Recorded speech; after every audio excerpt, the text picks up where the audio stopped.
नहमदुहु व नुसल्ली अला रसूलिहिल करीम अम्मा बाद फ़अऊज़ु बिल्लाहि मिनश शैतानिर रजीम बिस्मिल्लाहिर रहमानिर रहीम। डियर स्टूडेंट्स, अस्सलामु अलैकुम व रहमतुल्लाहि व बरकातुहू। टुडे इंशाल्लाह we are going to start final accounts, जो कि आपके सिलेबस का सेक्शन वही है जो कि आपका सेक्शन है, सेक्शन सी। और हमारे सेक्शन का नाम भी इत्तेफाक से सेक्शन सी है। तो हम अपने सिलेबस का अपने नाम वाला सेक्शन यानी सेक्शन सी जो है, जो कि हमारा आखिरी सेक्शन है, अल्हम्दुलिल्लाह we are going to start. Section A में हमने 4 चैप्टर पढ़े। Section A almost theoretical section था, उसमें थ्योरेटिकल कॉन्सेप्ट बहुत ज़्यादा है। तो सेक्शन ए भी पेपर में एग्जामिन होता है। पेपर 100% प्रैक्टिकल नहीं आता, प्रैक्टिकल प्लस थ्योरेटिकल कॉम्बिनेशन होता है। सेक्शन बी, जिसमें चैप्टर नंबर 5 से चैप्टर नंबर 18 तक का हमने अल्हम्दुलिल्लाह सफर तय किया। तकरीबन 14 चैप्टर थे और शुरू के पहले सेक्शन में 4 चैप्टर थे, 18 चैप्टर अल्हम्दुलिल्लाह वी हैव डन। तो शुरू के 4 चैप्टर सिलेबस का section A almost theoretical, from chapter 5 to chapter 18 source documents and books chapter 5 था, चैप्टर 18 का करेक्शन ऑफ एरर। ये सारे चैप्टर ऑलमोस्ट थ्योरेटिकल कॉन्सेप्ट तो थे हर चैप्टर में, क्योंकि कोई भी चैप्टर जब टीचर स्टार्ट करता है तो पहले थ्योरेटिकल कॉन्सेप्ट देता है और फिर प्रैक्टिकल की तरफ जाता है। तो अल्हम्दुलिल्लाह उन तमाम चैप्टर्स में ना सिर्फ हमने थ्योरेटिकल कॉन्सेप्ट बल्कि खासतौर पे सेक्शन बी में बहुत ज़्यादा प्रैक्टिकल कॉन्सेप्ट देखे, like depreciation, like bank reconciliation, like correction of error, like आपका जो है वो बैड डेट्स, ठीक है, double entry, ledger accounting, trial balance, payroll accounting, sale tax accounting, ठीक है, बहुत सारी चीजें अल्हम्दुलिल्लाह वी हैव डिस्कस। अच्छा, अब बात ये है कि हम चूंकि अल्हम्दुलिल्लाह बेसिक चीजें पढ़ चुके हैं, अब वक्त आ गया है फाइनल अकाउंट की तरफ जाने का, फाइनेंशियल स्टेटमेंट को डिस्कस करने का। खासतौर पे हमने कल एडजस्टमेंट्स पढ़ी है। फाइनल अकाउंट की पहली सीढ़ी, मैं बार बार कहता हूं, अक्सर मैं ड्यूरिंग जब हम सिलेबस का पार्ट भी पढ़ रहे थे, एक्रूअल प्री पेमेंट का चैप्टर मैंने कल पढ़ाया है। हालांकि सिक्वेंस पे मेरा ख्याल है चैप्टर नंबर 8 था, लेकिन मैंने आपको कल भी कहा और मैं अक्सर कहता रहा हूं कि ये जो एक्रूअल एंड प्री पेमेंट से ये फाइनल अकाउंट का पहला स्टेप है, पहली सीढ़ी है। और आज भी मैं फाइनल अकाउंट एक शायद इंट्रोडक्टरी लेवल पे डिस्कस करूंगा, लेकिन मेरा आज भी जो टारगेट होगा ना, वो टारगेट एडजस्टमेंट ही होगा। असल में बगैर एडजस्टमेंट के फाइनल अकाउंट नहीं बन सकते, बन तो जाएंगे लेकिन फिर वो सही पोजीशन को शो नहीं करेंगे, सही प्रॉफिट या लॉस आपको नजर नहीं आएगा, ठीक है। Okay students, so we have to discuss final accounts.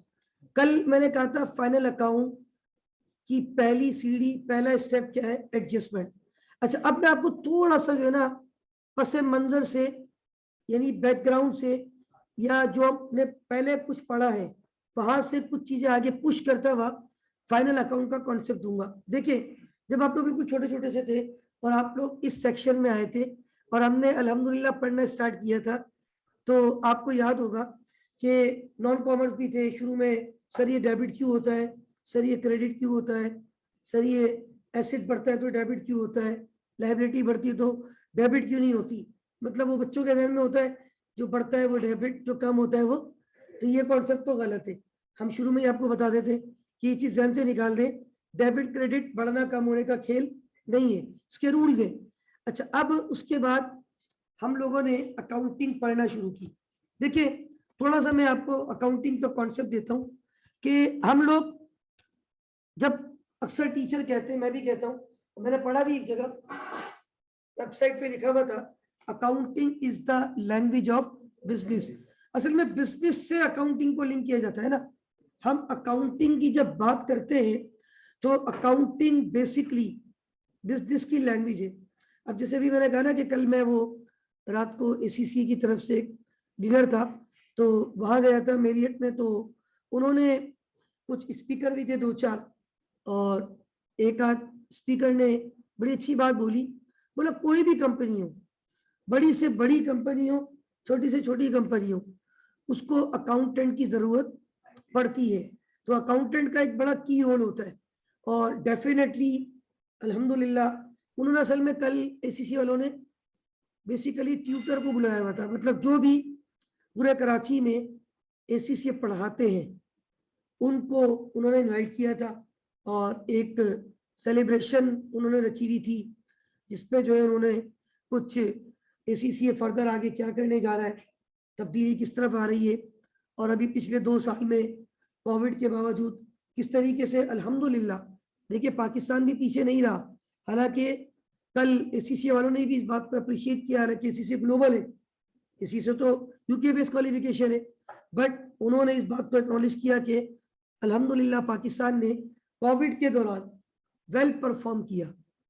No doubt देखिए कोविड में जो इश्यूज थे, ये प्रोफेशनल अकाउंटिंग में, देखो आप लोग की तो क्वालिफिकेशन, आप लोग तो जिस दौर से आए ना, इस वक्त आप लोग एकेडमिक से यहाँ पे आए, एकेडमिक में शायद हमारा इतना अच्छा सिस्टम नहीं है, वहां प्रोमोट कर दिया गया, लेकिन किसी भी प्रोफेशनल बॉडी ने, चाहे वो आईसीए में हो, चाहे वो आईकैप हो, चाहे वो एसीसी हो, ये तीनों प्रोफेशनल अकाउंटिंग बॉडीज है, institute of cost and management accountant of Pakistan, institute of chartered accountant of Pakistan, ACCA, associate certified chartered accountant, तो किसी ने भी प्रोमोट नहीं किया, वरना ये कर सकते।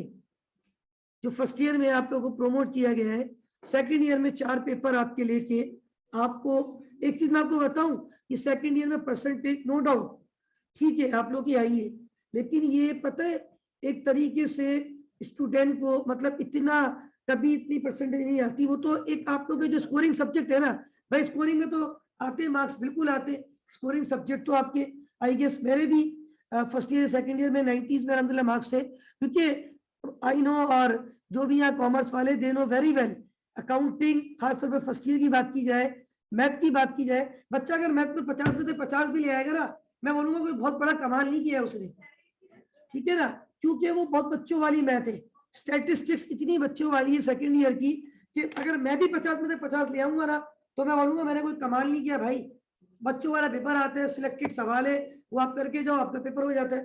तो बात ये है कि उस पेपर पे जज करके, पता है कल बड़ी अच्छी बात वहां पे कुछ लोगों ने ये भी कही कि हम लोग जो है ना, अब इतनी परसेंटेज देख के बच्चे अपने आप को शायद खुदा ना खास्ता ओवर एस्टिमेट ना कर दे कि यार हम तो बस हम तो भाई बात ये कि आपकी, बल्कि हकीकत में तो एसीसी ने कहा, क्योंकि हम जो बच्चा उठाते, चाहे वो आईसी में उठा रहा हो, चाहे वो आईकेएम उठा रहा हो, चाहे वो एसीसी उठा रहा हो, हम बच्चा कहाँ से उठाते, इंटर के बाद आईसी में बच्चा कब आ रहा है, इंटर के बाद।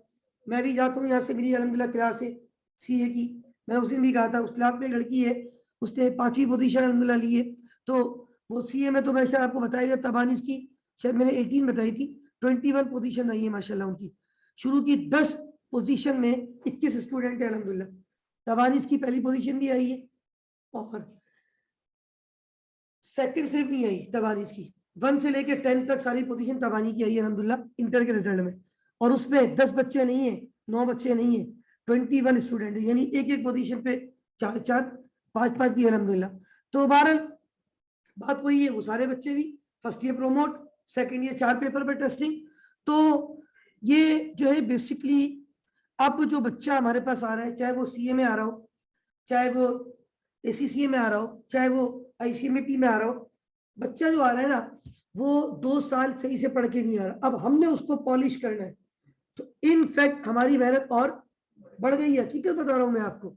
दूसरी बात ये कि कोविड में कैसे टाइम लोगों ने गुजारे, तो बहरहाल नो डाउट अकाउंटेंट का अपना एक रोल होता है, अकाउंटिंग ऑर्गेनाइजेशन के लिए एक बैकबोन, डेफिनेटली हर ऑर्गेनाइजेशन में डिपार्टमेंट होगा अकाउंट्स का, क्योंकि हिसाब किताब तो जरूरी है, बगैर हिसाब किताब के आप, मतलब उन्होंने एक मिसाल दी, याद एक बंदे ने, भाई हमारे घर पे भी हमारी जो माँ होती है वो अकाउंटेंट होती है, बेसिकली वो हर चीज का हिसाब रख रही होती है, ठीक है ना, कि आप किस तरीके से घर का बजट चलाना है, अकाउंटेंट बेसिकली जो है ना वो अकाउंटेबल होता है, ठीक है, अब बात ये है कि हम कहते हैं कि accounting is the language of business. जब हम बिजनेस की बात करते हैं ना, तो बिजनेस में हमारे पास आती है ट्रांजैक्शन। एम आई राइट? जब आप ये कहते हैं mister Aslam started his business with cash investment of ₹500,000, Aslam भाई ने अपने बिजनेस को स्टार्ट किया 5 लाख रुपए कैश के साथ। तो अब ये क्या है? This is one of the business transaction. bought goods on credit, bought goods on cash, purchased goods on cash, sold goods on cash, paid prepaid rent, paid advertising expense, paid marketing expense, paid utilities expense, paid tax to government, issued check to supplier, received check from customer. What are these? Paid salaries to employees, business transaction. अब inflows भी हो रहे हैं, outflows भी हो रहे हैं, revenue भी जनरेट हो रही है, एक्सपेंसेस भी हो रहे हैं। Now what we are doing business. Accounting is the language of business. Business में हमारे सामने क्या आती है? ट्रांजैक्शन। ट्रांजैक्शन को सबसे पहले कहाँ रिकॉर्ड किया जाता है? जर्नल में। अब ये अकाउंटिंग साइकिल आपको बता रहा हूं। जर्नल, जर्नल, जीजे, जीजे के बाद अगला स्टेप होता है जीएल, जर्नल लेजर। अब आप थोड़ा सा, मैंने भी आपको कहा था, आप पस मंजर पे जाइएगा और थोड़ा सोचिएगा कि सर ने स्टार्ट किया था। पहला सवाल मिस्टर सलमान के नाम से, हमने ट्रांजैक्शन देखी बहुत सारी, वो ट्रांजैक्शन किसकी थी? बिजनेस की। Accounting is the language of business. Business की हमारे सामने क्या आ गई? ट्रांजैक्शन। उन ट्रांजैक्शन को हमने सोर्स बनाया, उनको अपने सामने रखा और एक जगह लिखते गए। वो क्या था जिसमें लिख रहे थे? Journal, journal. फिर वो जर्नल को देखा, ट्रांजैक्शन को साइड में रख दिया। फिर किसको देखा? जर्नल से ट्रांजैक्शन को फिर रिकॉर्डिंग नहीं कहते, जर्नल में होता है रिकॉर्डिंग, लेजर में होता है पोस्टिंग। उन ट्रांजैक्शन को सोर्स बनाया, जर्नल को, जीजे को देखकर ट्रांजैक्शन को कहां पोस्ट किया? जीएल में। और फिर जीजे को भी साइड में कर दिया। फिर किसको देखा? जीएल को। और जीएल के बैलेंसेस को कहां जाके लिखा? आज मैं आपको ट्रायल बैलेंस की हकीकत बताता हूं। असल में ये जो ट्रायल है ना, याद रखिए कोई भी अल्फाज जो है ना बगैर मतलब के नहीं होता, हर लफ्ज का कोई ना कोई मतलब होता है।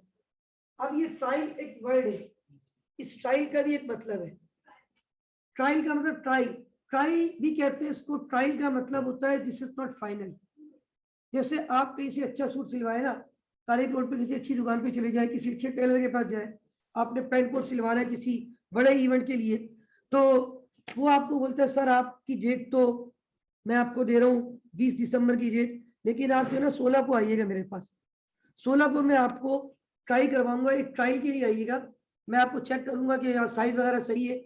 उसमें वो थोड़ी सिलाई वगैरह रहने देते हैं, मतलब एक, तो फिर वो उसके बाद फाइनल करते हैं।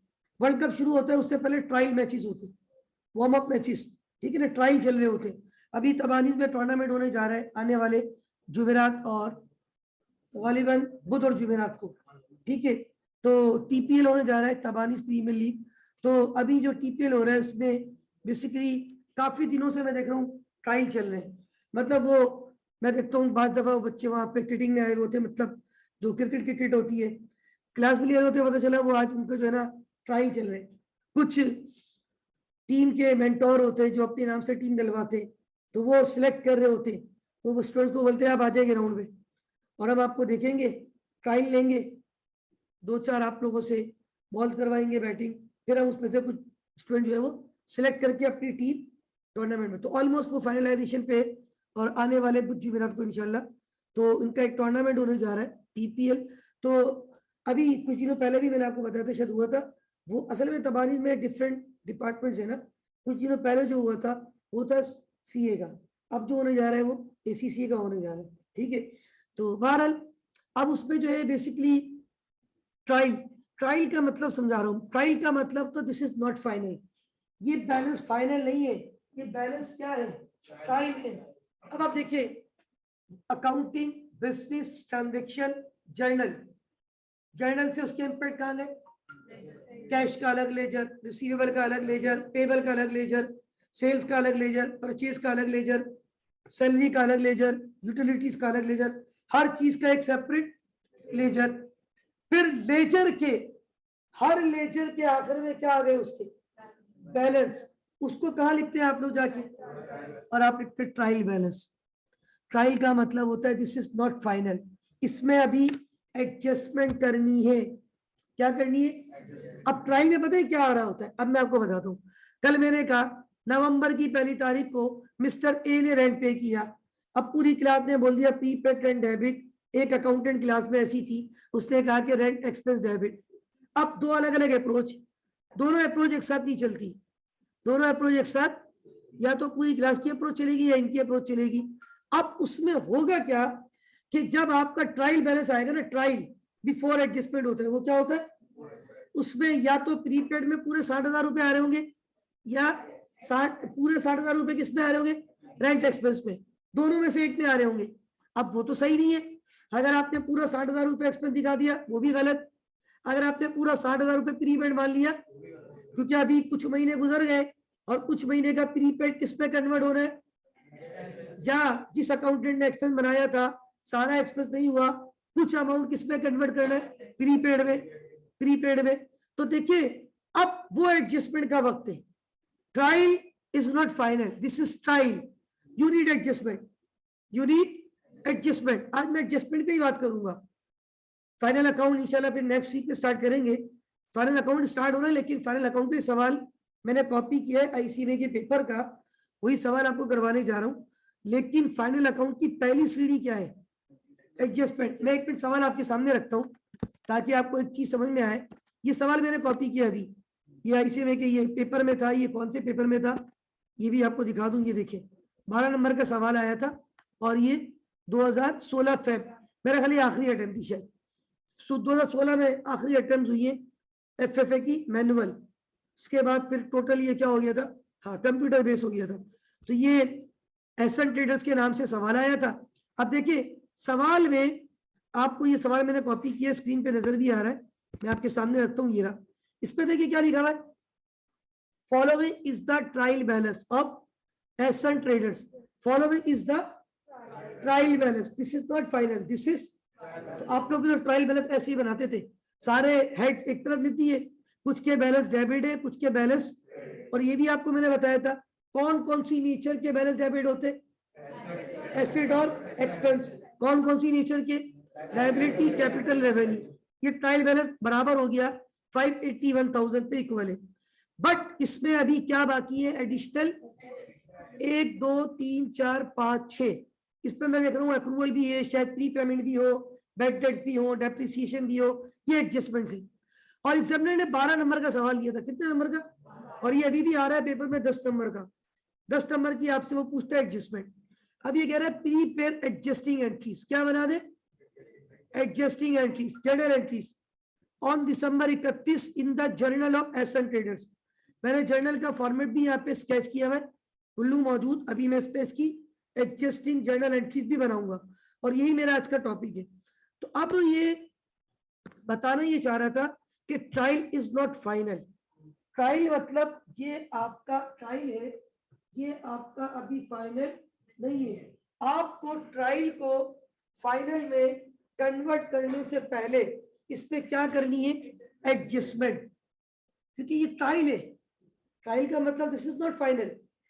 अब इस पे आप क्या करेंगे, एडजस्टमेंट। अब जब एडजस्टमेंट कर लोगे ना, जब हम कल एडजस्टमेंट कर रहे थे तो पूरी क्लास ने कहा था 60,000 प्रीपेड, आफ्टर एडजस्टमेंट प्रीपेड कितना बचा था 40, एक्सपेंस कितना हो गया था 20। इन्होंने कहा था पूरा एक्सपेंस आफ्टर एडजस्टमेंट कितना प्रीपेड हो गया था आगे 40, कितना एक्सपेंस हो गया था 20। आफ्टर एडजस्टमेंट दोनों सेम हो गए थे। इसी तरह एक और एडजस्टमेंट थी, वो रिसीव करने वाला। वो रिसीव करने वाला तो जवेरिया कह रही थी कि अनड लाइबिलिटी, पीछे हमारे एक भाई थे आज नहीं है वो क्लास में, वो कह रहे थे कि सर ये इनकम है। 12 महीने का कुल्लू जायज, क्योंकि अभी ट्राई जब बैलेंस देखेंगे तो उसमें एडजस्टमेंट करनी पड़ेगी। ईयर एंड पे हमने अगर पूरी लाइबिलिटी बनाई थी तो 2 महीने का क्या कन्वर्ट किया था, इनकम, और पूरी इनकम रिकॉर्ड की थी तो 4 महीने की फिर क्या बनाई थी, लाइबिलिटी। आखिर में रिजल्ट सेम हो गए थे। तो ट्रायल बैलेंस के बाद ये बेसिकली मैं आपको अकाउंटिंग साइकिल सिखा रहा हूं। ये अकाउंटिंग साइकिल इस तरह वर्क करती है। अगला स्टेप क्या होगा? एडजस्टमेंट। तभी तो आपके सिलेबस में वो ट्रायल बैलेंस के साथ लिखा हुआ trial balance and financial statement. क्योंकि अगर आप, मैं कह रहा हूँ ना, थोड़ा सा पसे मंदिर को रखो। हम ये सोचा करें हम जब काम कर रहे हैं हमारे पास बैक पे क्या मौजूद है। फिर से देखो, हम जब जर्नल जर्नल आते हैं हमारे पास क्या मौजूद थी? ट्रांजेक्शन के पीछे क्या हुआ? बिजनेस। अच्छा, फिर हम जब जीएल में जाते तो हम सामने क्या रखते? जर्नल। फिर जब टीवी बनाते तो क्या रखते? अब हम टीवी और एडजस्टमेंट को सामने रख के फाइनेंशियल स्टेटमेंट बनाएंगे। यस, आफ्टर एडजस्टमेंट जो है ना, ट्रायल बैलेंस आप लोग तो नहीं बनाते हो, लेकिन एक ट्रायल बैलेंस और होता है जिसको कहते हैं एडजस्टेड ट्रायल बैलेंस। क्या बोलते हैं? Adjusted trial balance.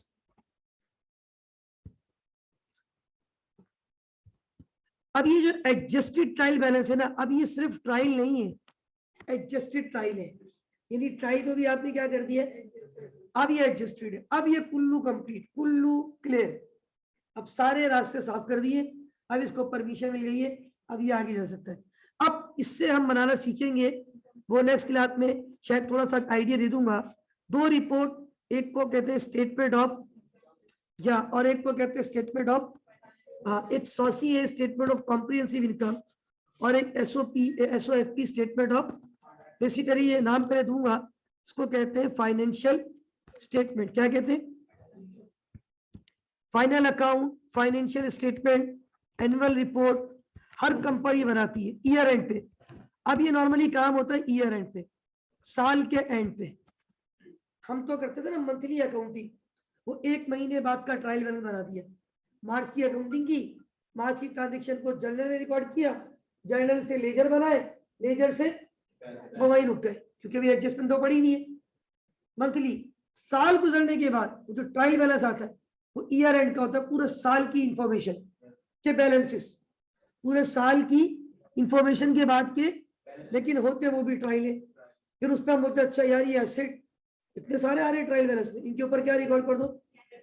अच्छा ये रिसीवेबल में असलम भाई का पैसा तो डाउटफुल है, उसकी एडजस्टमेंट करो। अच्छा ये इतना प्रीपेड था, नहीं इतना तो एक्सपेंस हो गया है, इतना अनंत था, इतनी इनकम हो गई है, ये फलाना मसला था, इसको भी देख लो। तो वो सारी एडजस्टमेंट हम परफॉर्म करते हैं, सारी एडजस्टमेंट हम परफॉर्म करते वी नीड टू रिकॉर्ड। और फिर एडजस्टेड ट्रायल बैलेंस आ जाता है, वो सही बैलेंस होते हैं। उन बैलेंस से हमें इजाजत मिल जाती है हम रेवेन्यू को एक तरफ करें और एक्सपेंस को एक तरफ करें। रेवेन्यू और एक्सपेंस को एक तरफ करके उसको क्या नाम देते हैं?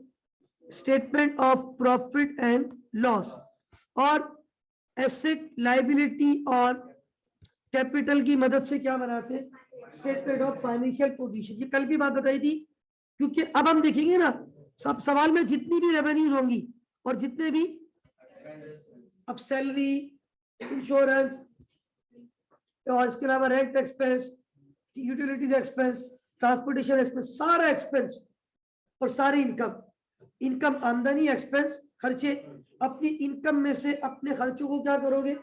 Minus. Revenue minus expenses is equal to profit या लॉस। पॉजिटिव है तो प्रॉफिट, नेगेटिव है तो लॉस। बैलेंस शीट इक्वेशन को प्रूफ करती है। Assets are always equal to capital plus, asset हमेशा बराबर होते हैं कैपिटल और ऐसा ही होगा बैलेंस शीट में जितने भी एसेट होंगे ना हमारे हेड में, cash, bank, receivable, equipment, inventory, furniture, building, ये सारे एसेट एक तरफ लिखूंगा, दूसरी तरफ account payable, bill payable, salary payable, liability plus equity यानी capital.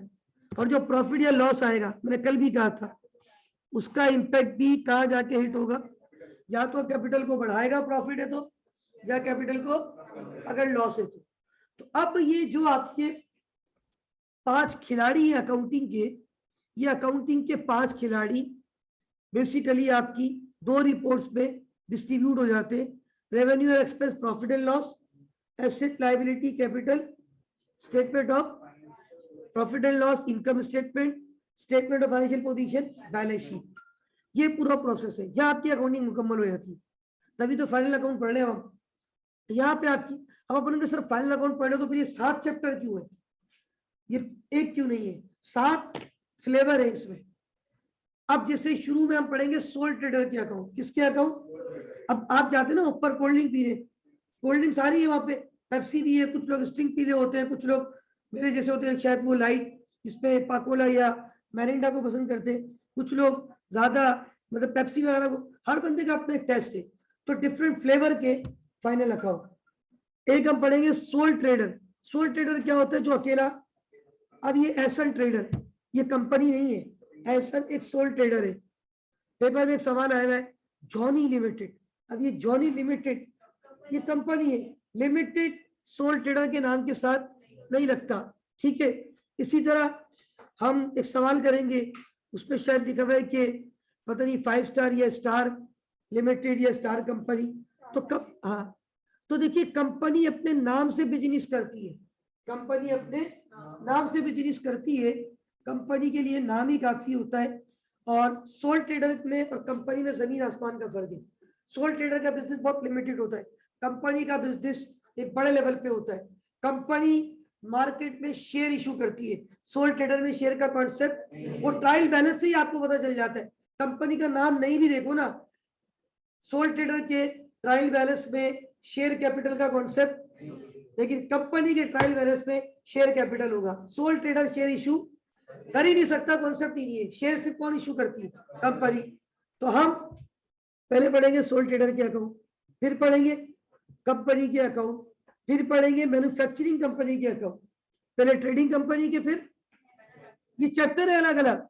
Chapter number 19 sole trader के account, chapter number 20 trading company के account, chapter number 21 manufacturing company के अकाउंट, फिर उसका अगला चैप्टर दो, अगले 2 चैप्टर है वो लोग जो अपना proper books of account maintain, जो सिंगल एंट्री पे चलते हैं, जिनको अकाउंटिंग की नॉलेज, जो अकाउंटिंग के, उसको अकाउंटिंग कहती है इनकम्प्लीट रिकॉर्ड, क्या कहती है? चैप्टर का नाम भी यही है, इनकम्प्लीट। उनके भी अकाउंट बनाएंगे, उनकी भी इंशाल्लाह बैलेंस शीट बना देंगे, उनको भी बता देंगे, हम सिखा देंगे how to prepare SOCI, how to prepare एसओएफपी।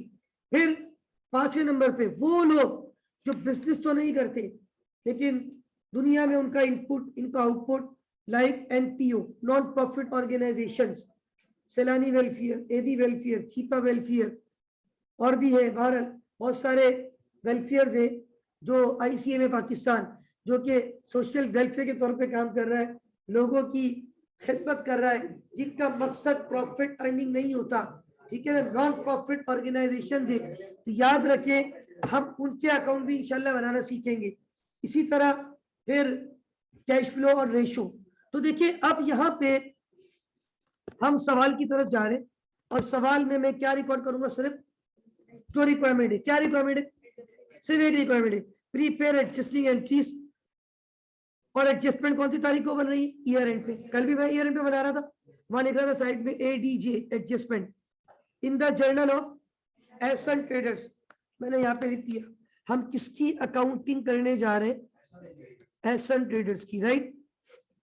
तो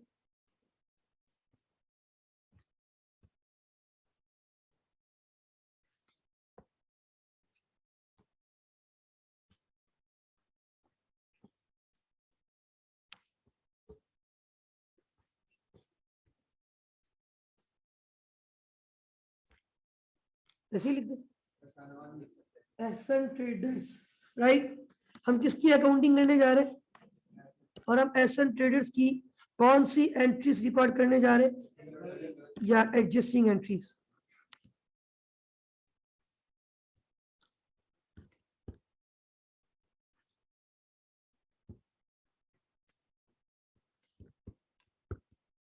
कौन सी तारीख को?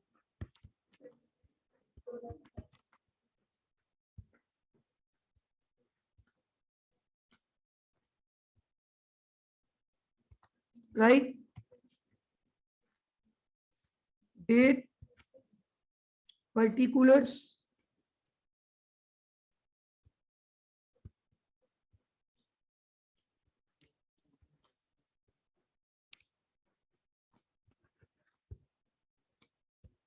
डेबिट रुपीस और क्रेडिट रुपीस। अच्छा अब यहाँ पे देखिए हमारे पास जो है ना वो, फर्स्ट ऑफ ऑल ये है एडजस्टिंग डेटा। हाजा एडजस्टमेंट, ये एडजस्टमेंट है सारी, ठीक है, सारी एडजस्टमेंट।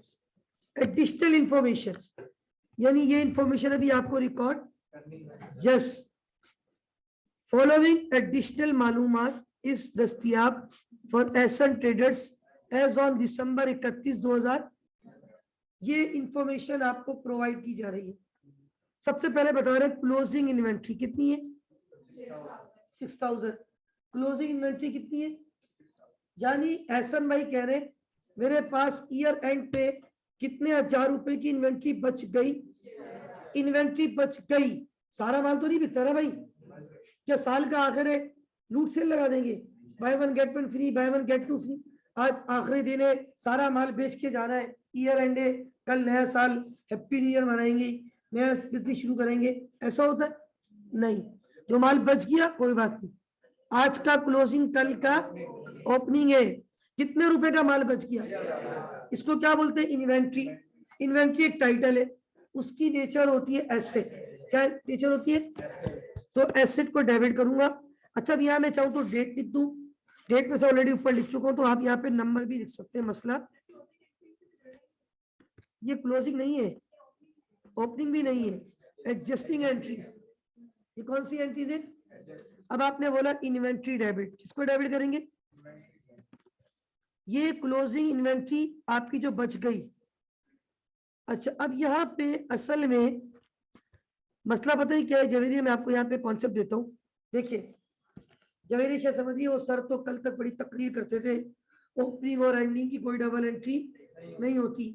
मसला ये है असल में, ये देखिए ये टाइटल आपको नजर आ रहा होगा यहाँ पे, look at this, where is this, here is this, purchases, क्या लिखा भाई। अब एहसन भाई सारा साल परचेजिंग करते रहे, अब एहसन भाई जब परचेजिंग कर रहे थे तो एहसन भाई ने कौन से टाइटल को डेबिट किया सारा साल, परचेजिस को।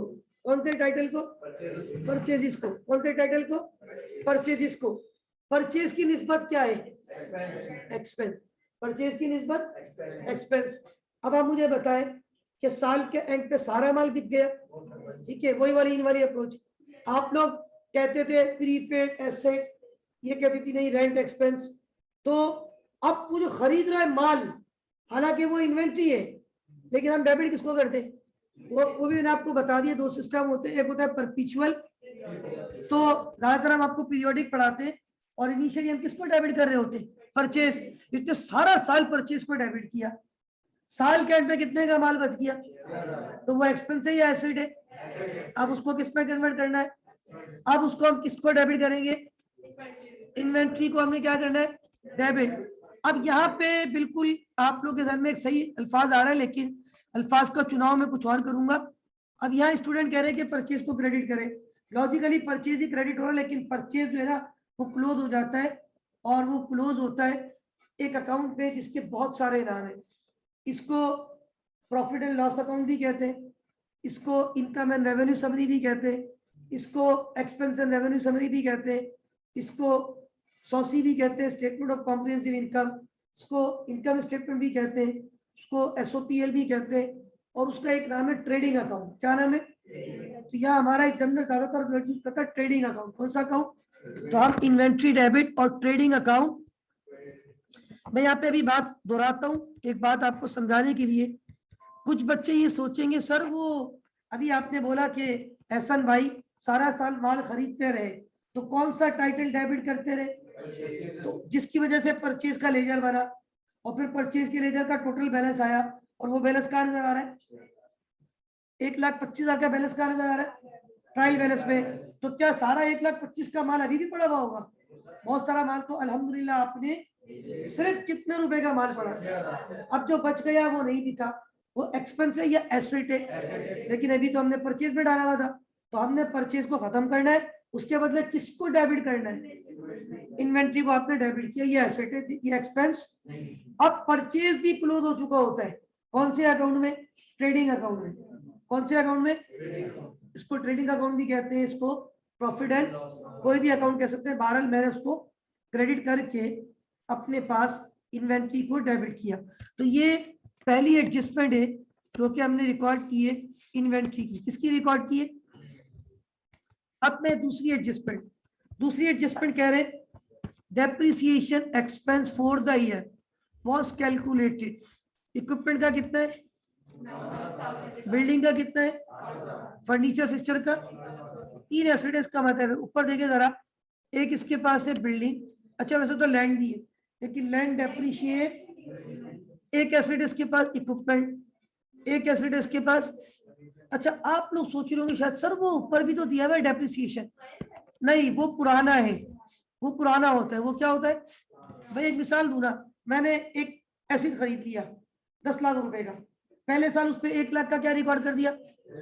अब मेरे ट्रायल बैलेंस पे 10 लाख का एसिड आ रहा है और 1 लाख का एक्यूमुलेटेड।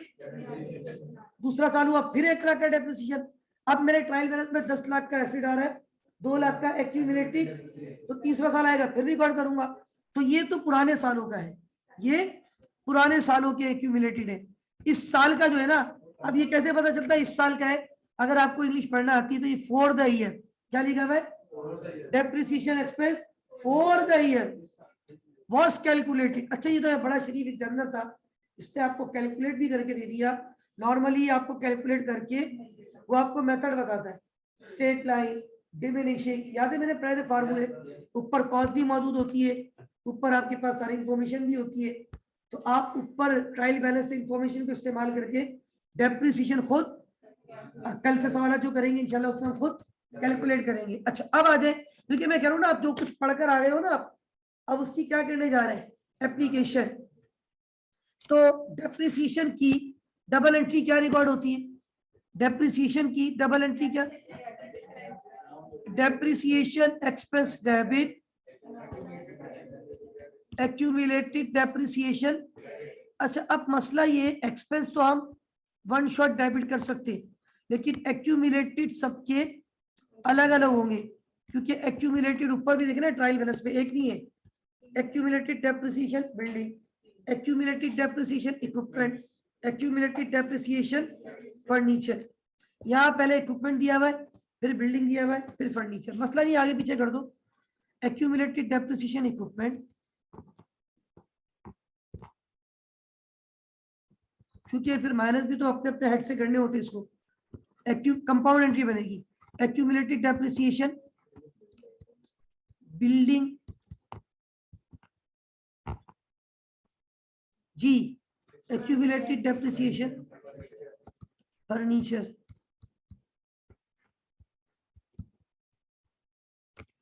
अच्छा अब इधर आ जाए, ये आपके पास तीनों अलग अलग अक्यूमुलेटेड मौजूद है, इक्विपमेंट, बिल्डिंग और फर्नीचर। 9750, 8000 और 3400, एम आई राइट? हाजा 9750। उसके बाद 3400। Okay, what about depreciation expense? 21,150। Okay. अच्छा अब इसमें हमारे पास तीसरी एडजस्टमेंट, राइट? अब ये थोड़ी इंग्लिश है और इंग्लिश लिखी हुई है कि एक्रूड इंटरेस्ट, कल बताया था एक्रूड इनकम भी है, एक्रूड जिस बंदे को देना है उसका एक्सपेंस, जिसको लेना है उसकी accrued interest on long term liability amounting to ₹3,000। आपकी लॉन्ग टर्म लाइबिलिटी, अब मैं आपको देखिए प्रूफ भी करता हूँ। देखिए ये इन्होंने आपको ऊपर दिया हुआ है लॉन्ग टर्म लाइबिलिटी, क्या दिया हुआ ये? अच्छा ये तो ड्यू तो आगे जाके होगी, अभी तो हम 2015 में है। लॉन्ग टर्म, लंबे अरसे के कर्जे, ठीक है। जब लॉन्ग टर्म लोन लेते हैं ना, उस पर क्या देना पड़ता है? कितने का लोन लिया है? अच्छा सवाल में एक बात लिखी थी जो मैंने अपने हिसाब से देख ली, क्या इसका इंटरेस्ट का रेट मुझे पता चल गया, 10%। बताऊंगा कैसे। 1,20,000 का 10% कितना होता है? वेरी गुड, 1,20,000 का 10%। अब ट्रायल बैलेंस मुझे कह रहा है कि मैं कितना इंटरेस्ट पे कर चुका हूं। ट्रायल बैलेंस में जो आता है ना वो पे हो गया, क्योंकि ट्रायल बैलेंस में वही आएगा जो आपने रिकॉर्ड किया है, और रिकॉर्ड वो होगा जो आपने पे कर दिया है। तो ट्रायल बैलेंस में जो आ रहा है वो आप पे कितना इंटरेस्ट पे कर चुके, हालांकि ये कहानी समझ नहीं थी तो मैं समझा रहा हूँ आपको, बस ये तो नीचे खुद ही लिखा हुआ है कितना इंटरेस्ट अभी भी पे करना बाकी है। अब ये 3,000 का इंटरेस्ट पे कर दे, ये पे करना है, तो करना है वो आपकी एक तरफ एक्सपेंस, दूसरी तरफ लाइबिलिटी। इनकम तो उसकी जो सामने वाले की, हम सामने वाले की अकाउंटिंग थोड़ी कर रहे हैं, हम तो एसएन की अकाउंटिंग। तो एसएन बोलेगा interest expense debit, interest payable credit. नहीं नहीं भाई, 1 साल का होगा, हर साल का होता है जी। ये तो मैंने बता दिया, मुझे नजर आ गया तो है। 9 पे कर चुका है भाई, 9 पे कर चुका, कितना पे करना बाकी? ये तो मैं कह रहा हूँ, मैंने आपको बता दिया, रेट दिया भाई मैंने आपको खुद से कैलकुलेट करके। बहरहाल इंटरेस्ट एक्सपेंस डेबिट और इंटरेस्ट पेबल क्रेडिट,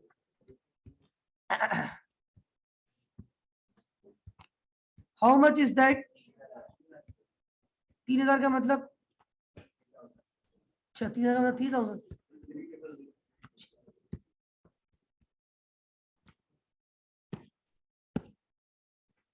अच्छा, उन्होंने एससीसी वालों ने रात को 2 कॉमेडियन भी बुलाए हुए थे। हाँ भाई, उसने ऐसी कॉमेडी की है, ऐसी ऐसी बातें उसने हंसाई है, बस क्या बताऊं।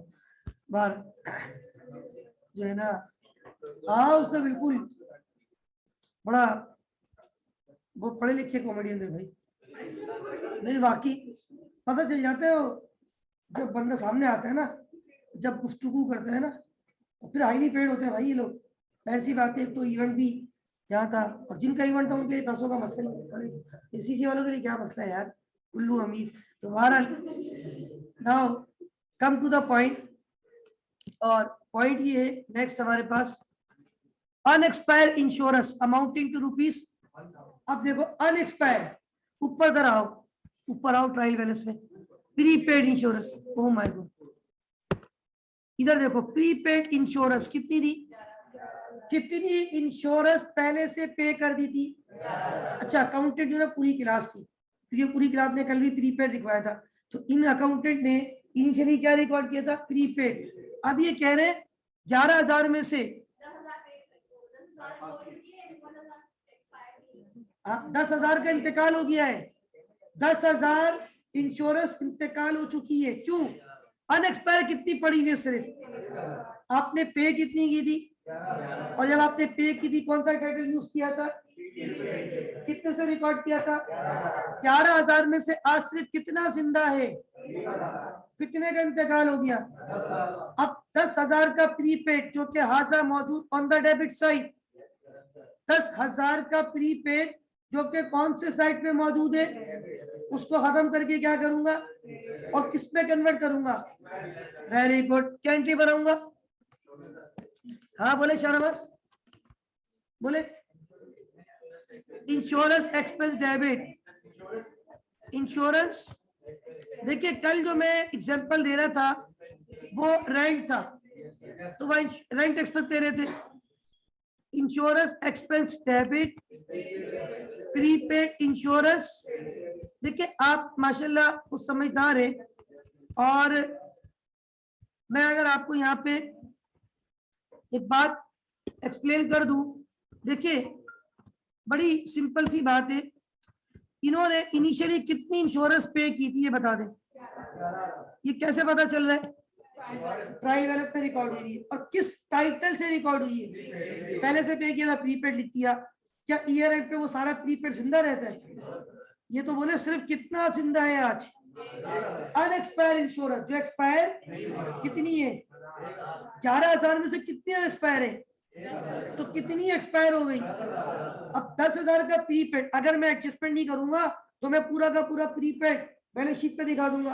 अब बैलेंस शीट पे सिर्फ कितना प्रीपेड जाएगा और कितना statement of profit and loss पे एक्सपेंस जाएगा, तो मुझे 10,000 से एक्सपेंस को डेबिट करके 10,000 से प्रीपेड को कम करना है ताकि मेरा एक्सपेंस रिकॉर्ड हुआ। अब देखिए एक्सपेंस कितने से रिकॉर्ड हो गया, 10,000, प्रीपेड पहले कितना मौजूद था, अब 11,000 थोड़ी रहा, ठीक है, मैंने 11 में से 10 क्रेडिट कर दिए।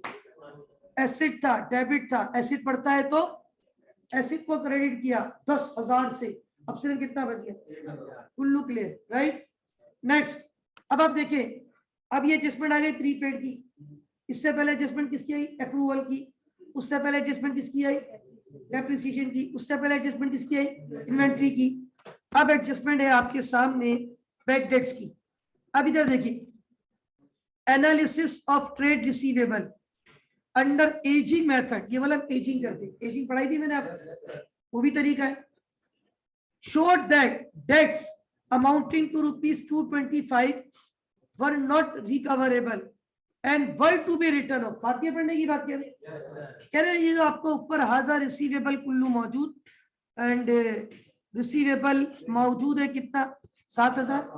ऑल दो इनके पास एक वो भी बना हुआ है, अनाउंस फॉर 500 रुपए पे डाउट भी है। Doubtful debt is something different, या एक होता है बैड डेट्स, एक होता है हाजा बैड डेट्स और डाउटफुल डेट। हाजा दिस डाउटफुल डेट है, 7500 में से 500 तो डाउटफुल है, बाकी रह गए 7000। अभी 7000 में एक कस्टमर है, उससे कितना पैसा लेना है, और वो जो है ना उसकी हालात अच्छी है, नॉट रिकवरेबल। इशारा फातिया पढ़ने का, फातिया पढ़ने के लिए अल्फाज क्या दिया जाता है, रिटर्न ऑफ कर दे, स्विच ऑफ कर दे, बंद कर दे, स्विच ऑफ, राइट ऑफ कर दे, पैसा राइट ऑफ की एंट्री आती है। क्या एंट्री बनाते, bad debt expense debit, account receivable, आप अकाउंट रिसीवेबल भी कह सकते हैं इसको। हाँ, जो टाइटल सवाल में बेहतर वही होता है, वो यूज किया जाए, ट्रेड रिसीवेबल। कुल्लू से अकाउंट रिसीवेबल का दूसरा नाम,